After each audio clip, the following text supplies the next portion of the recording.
This conference is being recorded. Good morning, everybody. Rob McFadden here for our morning mentor session. Congratulations, we have all but one of our participants in the mentor group that are on the call with us this morning. I'm sure there is a good reason why the other individual is not on with us, because the nature of this particular program is I'm not your mother, and I'm not going to hold your hand. We are moving forward, and hold on, let me lock this call. The conference has been locked. All right, so now we're good. Here we go. Welcome to today's call. This particular call, if you wouldn't mind muting your own phones while I talk, that way you can unmute if you have something to say.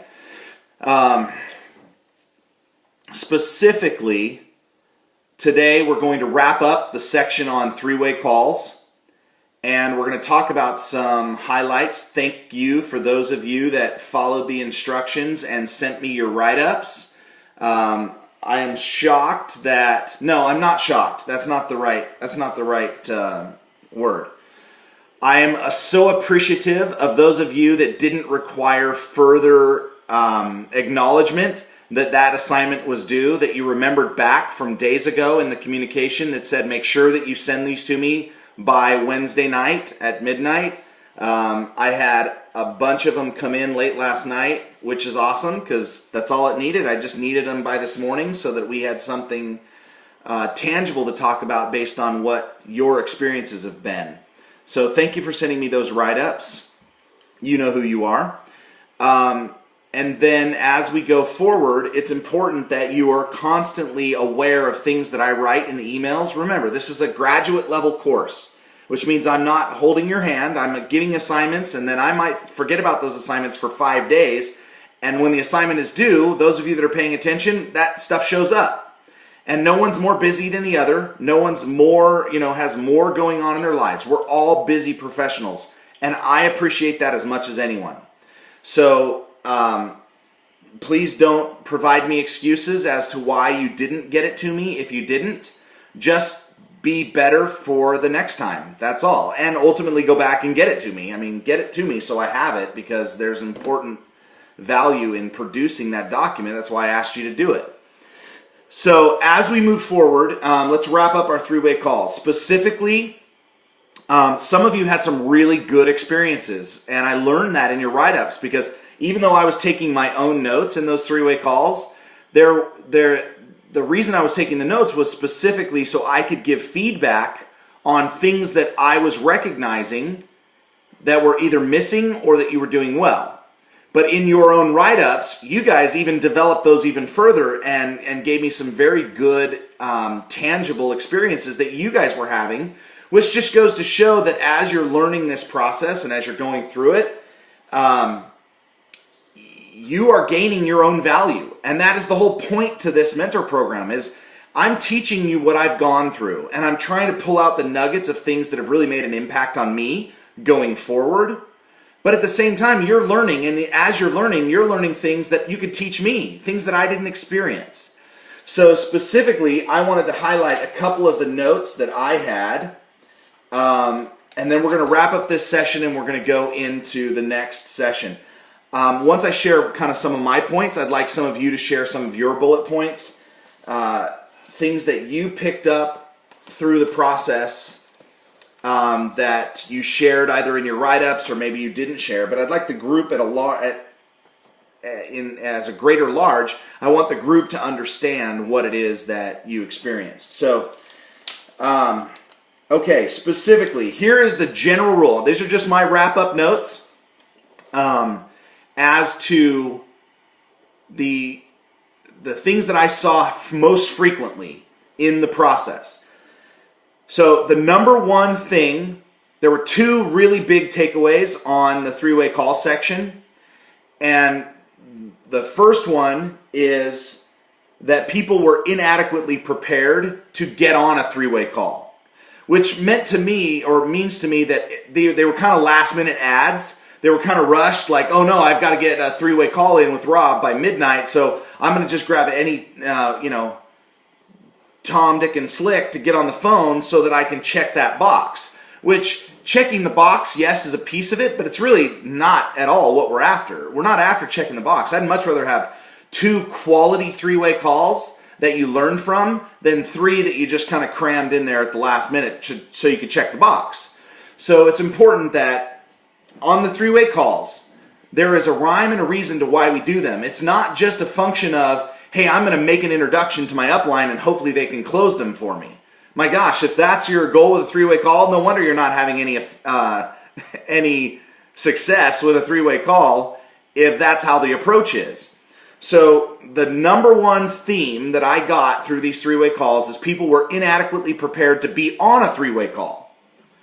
So what do they need to have done to be on a 3-way call? Number one, they should have had an explanation as to the fact that you're starting a business, that this is important to you, that you value your time and theirs, that they have invested the 7 minutes to watch the overview video so that they have some background mentally as to what is Wake Up Now, and that you're passionate about it. So you have effectively taken them through the feel, felt, found method. Hey, look, I know how you feel. I know what it's like to be in your situation. I felt that same way, and here's what I found.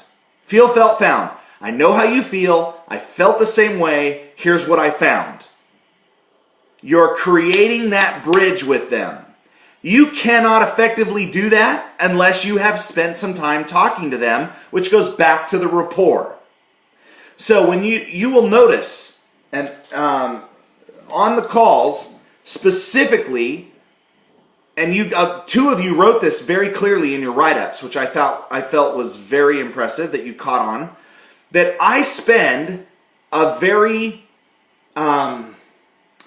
concerted effort to establish rapport with your person before I start talking about Wake Up Now. Because not only is the rapport important for you to have with your prospect, but it's just as important that I, as a subject matter expert that's coming onto the call, that I establish rapport with the individual as well. Because by some extension, they're looking for confirmation from me, just like they were looking for you to get on the call to begin with.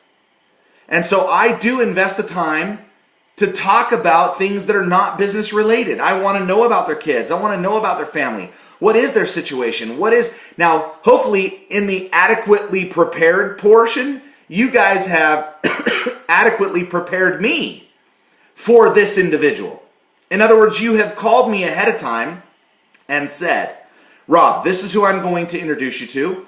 This is the name of the individual. This is what their background is. And this is what's most important to them as it relates to Wake Up Now and starting a business. So that cuts out so much time in me building rapport, because I can go right to the things that are important to them and establish rapport on the things that are their hot buttons. That's Sales 101. You focus on what's important to them. So if you've adequately prepared me and they are adequately prepared, oh my gosh, the 3-way call is amazing and your conversion rate is astounding. So, number one thing on the 3-way call section is make sure your prospects are adequately prepared to be on the call. The second thing was make sure the subject matter expert, whether it's me or someone else, is adequately prepared to receive that call.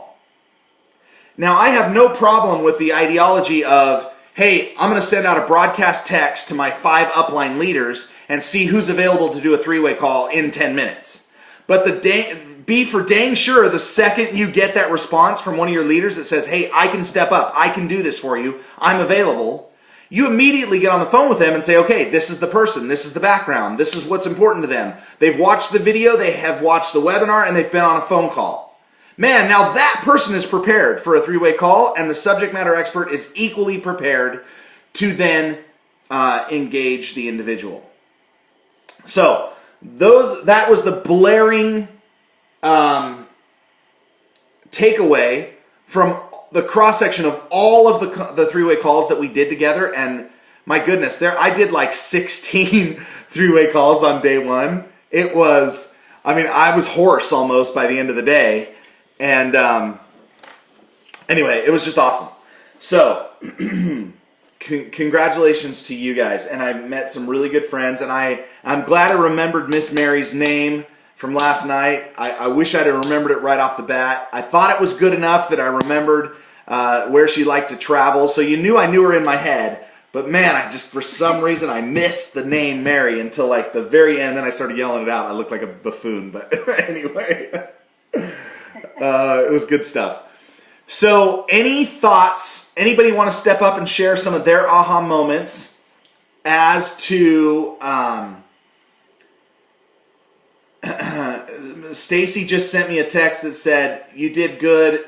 She was ticked." I think she meant tickled. Yeah, she just sent me a text. I gotcha.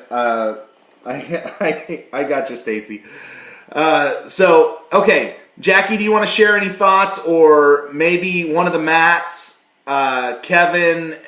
I know Stacy can't share verbally, but please feel free to share some of your takeaway moments.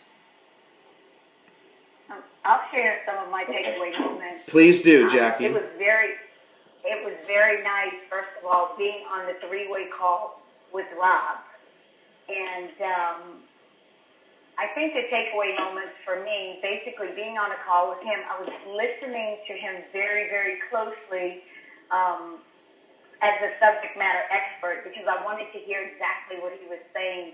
And I was hearing and I was pulling out content. And one of the things I took away was, first and foremost, I called Rob when I had someone, and I prepped him as to who the person was and what their interest was in joining Wake Up Now. So it was a great segue when we got on the line with them. He was able to talk with them, and the calls were very smooth. And so what I've definitely learned to do is speak with Rob first, make sure that the person is actually prepared for the call and they're not cold getting on the call and have no idea, because we had one of those situations, had no idea why Rob and I were on the call. So I know that you certainly cannot do that. So I had great calls. All my calls were great. Just talking first with the host and finding out a bit of information and what their goals were and what they planned to do, and talking with them on the phone. We tied it up. We actually have a young lady that came out to the meeting last night, and she's joining Monday night at 9 p.m. And it was by that three-way call it all took place. So I was excited about that. Awesome. Thank you. I appreciate that. I know some of our best calls, but you're also the most seasoned pro on this in this group. So I would expect higher from you, and I would expect more from you, and you certainly delivered. So they were some very smooth calls. They were the most prepared calls. Of course, we had the one that was that was funny. And just quickly, so everybody understands, what had happened is I think it was one of those last minute, hey, I've got to get this done. And so somebody brought somebody on the call who didn't even know the name Wake Up Now, didn't know who I was, didn't know why they were on the call. That goes back to the old, and it wasn't intentional by any stretch, but it was more about the focus was on the wrong thing. The focus was on, hey, I've got to get somebody on the call so I can check it off, versus, hey, there's something to learn out of this process. And I guarantee you, they learned out of this process that was the thing not to do. And sometimes that's the most valuable information you can gain out of an experience is, holy crap, I should not have done that.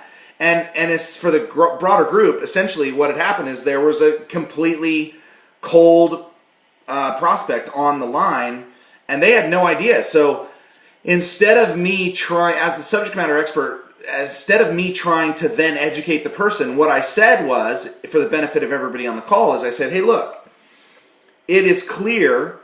No, this is what I said. I said to the gentleman on the phone, I said, look, you're welcome to this call, but I think this call is premature, and this is why. First of all, let me ask you a question. How old are you? He said, I'm 27.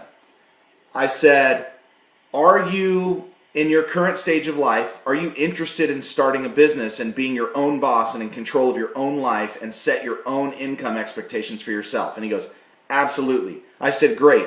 Then you are at least in the right mind frame to hear what we have to say. Again, it's too premature for us to be on the phone right now, but what I would like you to do is, are you willing to invest an hour of your life to make sure that you're making an educated decision as to whether or not we have a vehicle for you to get to where you want to be in life, both financially and personally? And he said, yeah, it's worth an hour. And I said, great. Then I brought the other person back on the line and I said, this is what I would like to see happen. Do me a favor and take this individual, and I called him by name, and he certainly sounds like a great guy, and he's on the phone listening to this. And so I edified him. He's in a great mindset. He sounds sharp. I look forward to working with him when the time is right. But do me a favor, take him to NoCollar Pro and have him watch the intro video, the webinar, and listen to a couple of the recorded calls right on the Start Here tab, and make sure he watches the 9-minute compensation video as well. All of that together will take him a little over an hour, but he just said it's worth it to his future to invest that time in order to make the right decision. So he heard all of that. And so it wasn't just a, hey, this guy's not ready for me to be on the call. Call me when he is. Click. So there was a nice bow put on the whole thing, and it was teed up for him to know what to do next, and for the individual, the invitor, to bring that individual where to go, where to take them. So anyway, I think it was a good learning experience, and I have yet to hear back from them as to what happened. But so anyway, at that point, anybody else want to share their experience on three-way calls? This is Kevin. Can you hear me? Yeah, go ahead, bud. Okay, I didn't know if I was still muted to that. No, you're good. Okay. Well, my experience was, I know the first one that we did was kind of rough, and because I was not actually on the call, because the gentleman, my friend, was sitting right beside me, so I had passed the phone to him, so I did not get a chance to listen to Rob on the first call. So that was kind of my downfall there, not being able to get it hear his point of view and start to learn from that.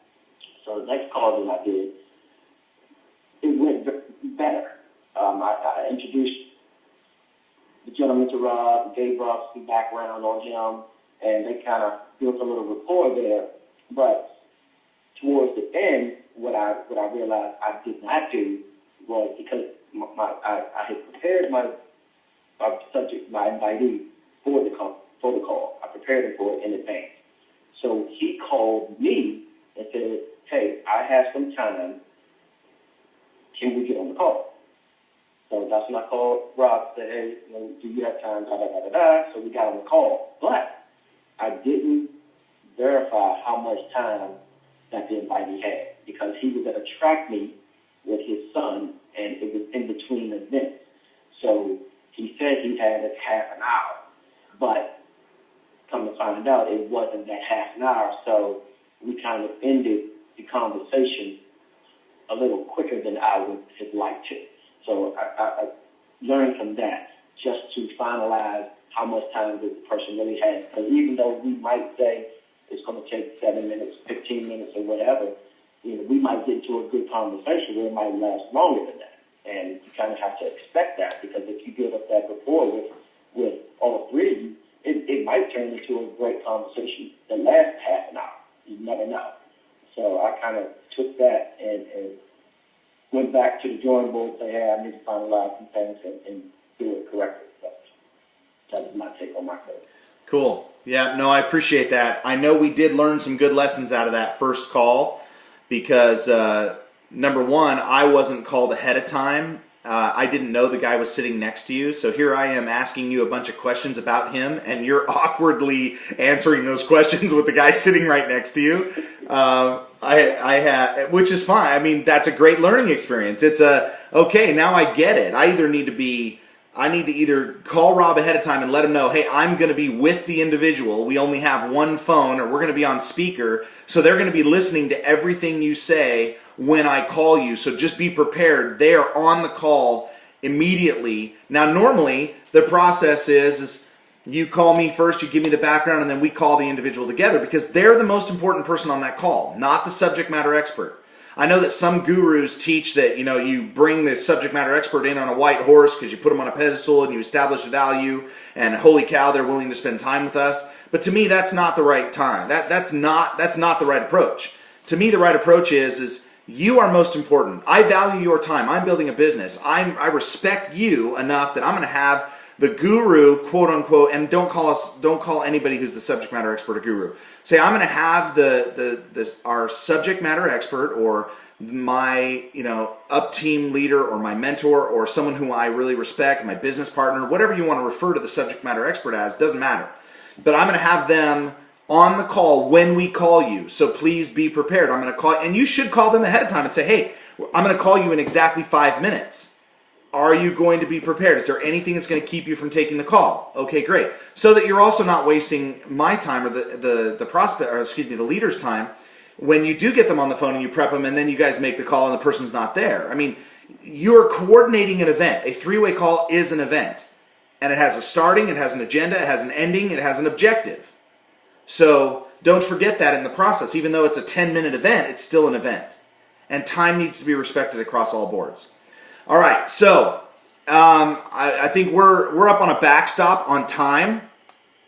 But any other thoughts that you had, please feel free to write them. I'll socialize them to the team. Watch for a write-up on my final thoughts on the three-way call section.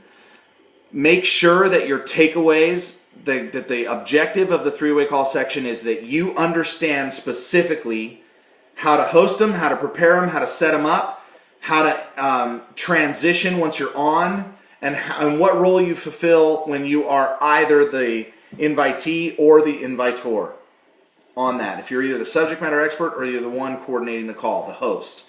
So make sure you understand those roles. And if you don't, and you're still a little fuzzy on how it should roll, or your calls are not being effective, then reach out to me. Or reach out to someone and ask them, hey, I'm not having success, and this is why. And then we will get on the calls with you, and we'll do a couple of calls with you again, so that you can see where it is that you're misstepping and why your calls are not effective.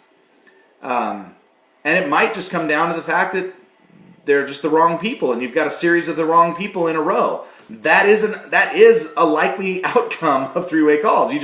Your people aren't converting because they're not the right people. So that's just a function of numbers, and because you can't prepare somebody.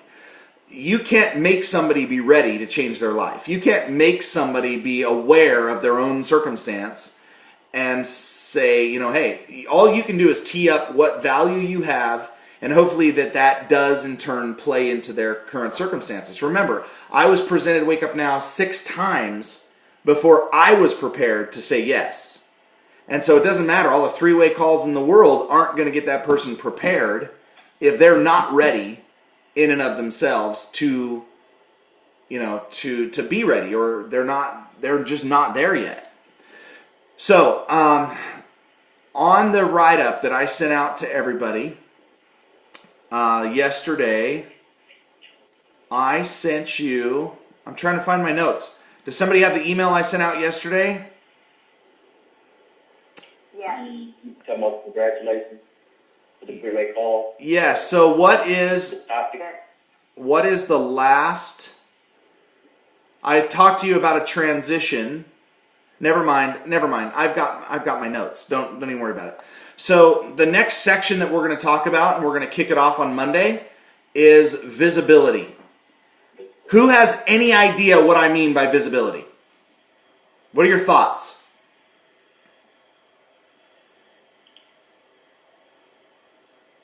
Just Robert, Matt. No, Matt, go ahead. Seifert, go ahead. Yeah, I was just thinking, like, in terms of being able to identify a good prospect ahead of time when you're approaching people, instead of just kind of running off and stopping everybody you see on the side of the road. Okay, good. That's definitely a component of it. You bet. Stacy just texted me and said, get out there. Visibility.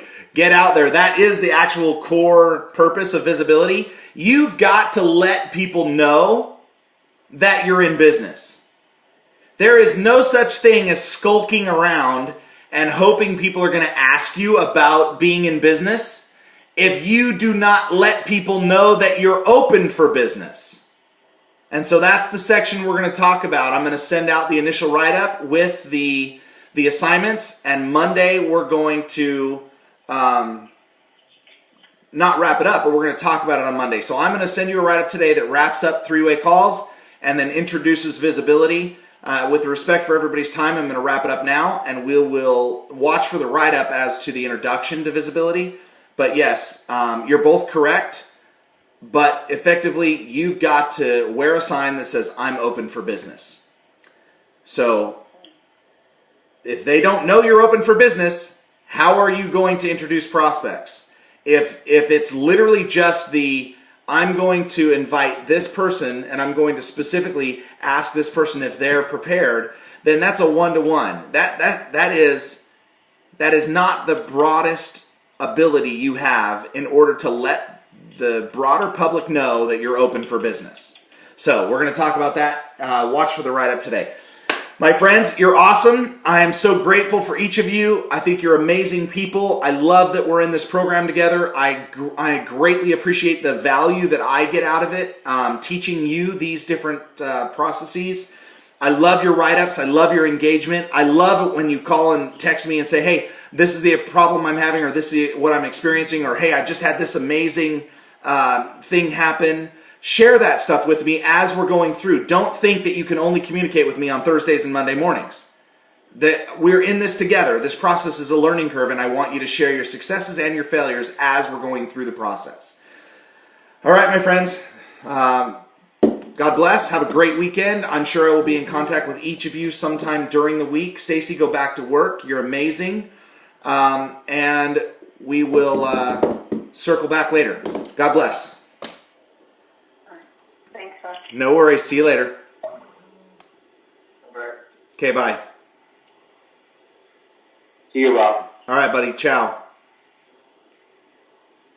Your conference recording has stopped. Goodbye. And there you have it. So this is Rob McFadden, NoCollar Pro, doing a mentor session with a group of my leaders. So when it comes to managing the plan, I specifically set out, I have one monster line in a company that I'm building called Wake Up Now. And that monster line, great, there's nothing wrong with having a monster line. I will die, anybody would die to have a monster line, one line that's just taken off and producing volume, and you're always playing catch up and you know you'll never catch it. There's nothing wrong with that. That's awesome. So with that said, I have got a mentor program going with people outside of that monster line. I am managing my plan. I'm very specifically trying to grow areas of my business so that I can advance and rank. I still communicate with people in my monster line. They still take up a very good portion of my time. And in the beginning, they took up all my time, which is why it's a monster line. When it comes to managing the plan and really growing this as a business, I needed to focus on my business. And it made sense that I needed to focus my energies and my efforts specifically on areas of my business that needed more volume. So this mentor program, I started with 10 people. I have had 3 people drop out due to excuses. You know, life gets in the way of life. I'm too busy at work, or, my wife doesn't support me, whatever it is. I thought I had done a good job in qualifying people. I asked the right questions, the right people stepped up, but even so, 3 out of the 10 have dropped out. Now I'm still in full swing with the other 7, and they are amazing individuals, and they are all in my lesser lines, or my lesser volume lines. And so as they are advancing in rank, I am still gaining great value out of their efforts, but I'm just teaching them specifically what they need to do in order to grow their business. And really what I'm doing is I'm just duplicating, because I'm teaching them to be leaders so that they can in turn take ownership of their business, know that they're in business, know that nobody, you know, if they had opened a bakery, they can't expect me to go show up at their bakery and turn on their lights and prep their dough and turn on their ovens and hire their staff and pay their taxes. It's their business. They're in business. Well, that's the same approach that you take to a relationship model. Is you're in business. Don't expect anybody to do it for you. That means you don't expect people to recruit for you. You don't expect people to do your three-way calls on your behalf. You need to be on there. You need to be present. You need to be, you know, engaged in your own building your own business. So this is Rob McFadden, the NoCollar Pro, signing off for the day. And I hope you got some good value out of this. You should start your own mentor programs. At the end, when this all wraps up, I will do a wrap-up video so that you completely understand everything that we went through and the high points and the bullet points of what we learned. So with that said, God bless. Look forward to connecting with you in the future. Ciao.